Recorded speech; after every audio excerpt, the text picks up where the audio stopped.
Сибайский элеватор уже несколько лет работает рентабельно. Наверное, поэтому вопросов, касающихся заработной платы, социальных льгот и трудового процесса, на встрече не прозвучало. Задача информационной группы – ознакомить присутствующих с политической обстановкой в мире, новшествами российского законодательства, социально-экономической ситуацией в городе. Выступающие подробно остановились на так называемой бальной системе пенсионной формулы, которая действует с 2015 года и предусматривает новый порядок расчета пенсии в системе обязательного пенсионного страхования. Как известно, сейчас трудовая пенсия трансформируется в два вида – страховую и накопительную. Стоимость 1 балла она устанавливается решением правительства каждый год.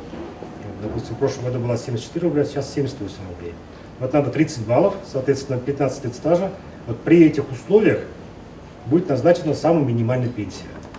Поэтому здесь вот именно упор делается на то, чтобы все-таки иметь более продолжительный стаж работы.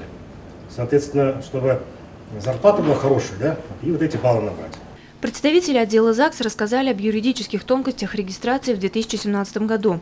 По опыту прошлого года все более популярными становятся выездные регистрации брака. Однако с точки зрения закона церемония считается действительной только в том случае, если проведена уполномоченными представителями ЗАГСа.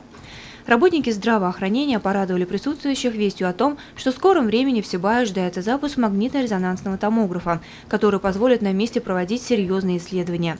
Несколько вопросов на встрече с информгруппой прозвучало о дальнейшей застройке Сибая. Главный архитектор поведал, что планируется создание нового микрорайона Восточный 2 и развитие города в сторону деревни Хасаново Баймакского района.